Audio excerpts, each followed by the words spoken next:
O cálice da traição é amargo.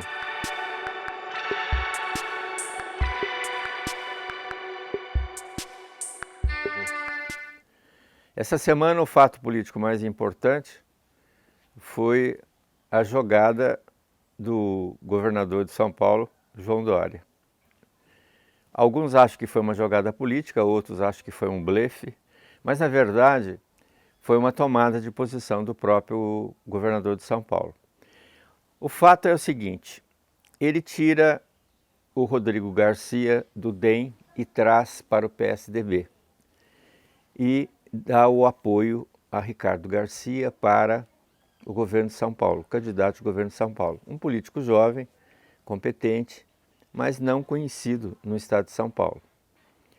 Por outro lado, Eduardo Leite renuncia, pretenso candidato também pelo PSDB, que perdeu as prévias para João Dória, se desincompatibiliza do governo gaúcho e se torna um candidato também livre para ser o que ele quiser, para ser deputado, senador ou o próprio candidato do PSDB a presidente da República. Pois bem, a polarização entre os dois candidatos, o ex-presidente Lula e o presidente Bolsonaro, fez com que os outros candidatos e os outros partidos se tornassem reféns de uma situação difícil de quebrar. O João Dória tem uma rejeição no estado de São Paulo. Em alguns casos, em algumas faixas da população, ele tem uma rejeição muito alta, mas ainda menor do que Lula e de Bolsonaro, os campeões da rejeição nacional. Bom,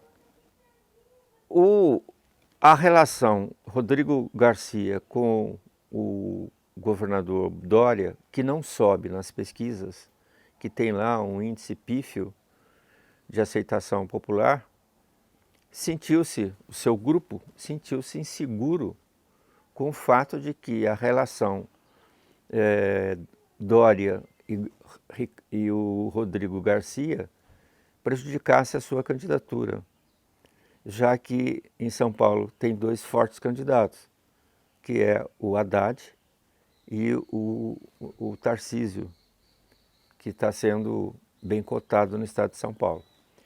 Então, o grupo do Rodrigo Garcia se sentiu inseguro com a relação Dória e Rodrigo Garcia e sugeriu a ele que fosse para o MDB. Então, ele assumiria o governo de São Paulo e logo em seguida se filiaria ao MDB. Ou seja, Dória percebeu essa possibilidade. Por outro lado, dentro do PSDB há um racha impressionante.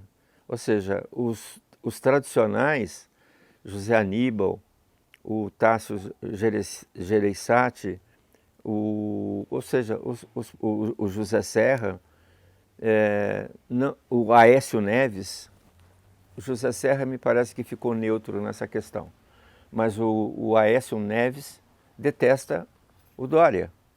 E aí há uma pressão muito forte dentro do PSDB para a candidatura do jovem governador do Rio Grande do Sul, o Eduardo Leite, que também não tem nenhum traço ainda de intenção de votos, mas é um jovem, ou seja, é sangue novo entrando na política.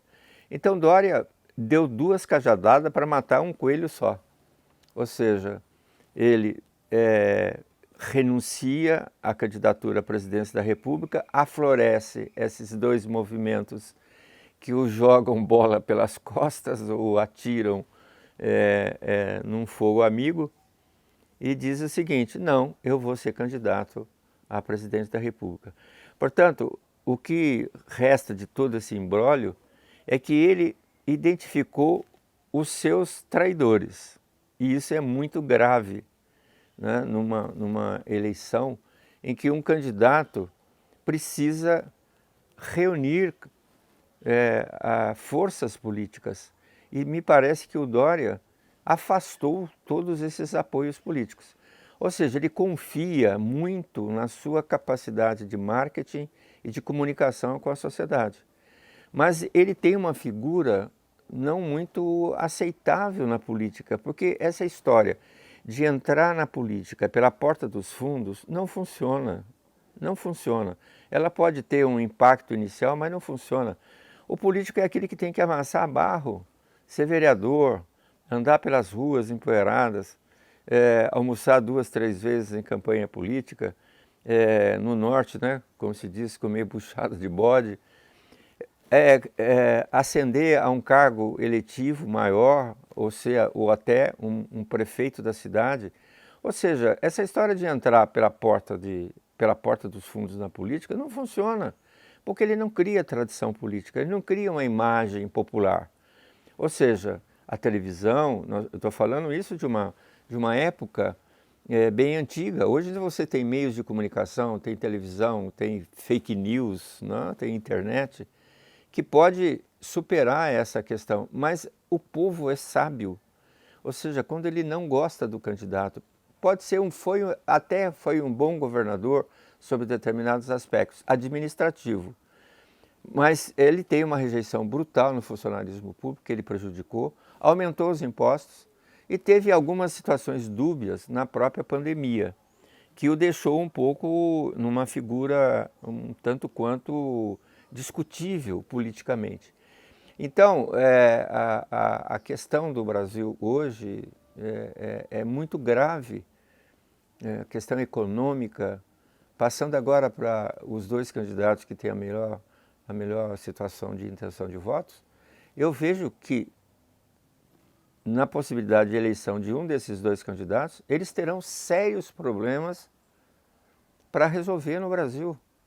Eu não tiro a hipótese de tanto Lula como Bolsonaro, eleitos, terem nos 6 primeiros meses um processo de impeachment. Porque a construção dos centrõezinhos, vai fazer com que a política se torne cada vez mais disputada e o poder cada vez mais latente. Então eu vejo uma situação muito crítica, ou seja, o episódio Dória é uma gota no oceano. A gravidade do Brasil é muito maior do que se imagina. E aí eu pergunto, será que o Brasil é realmente uma pátria amada?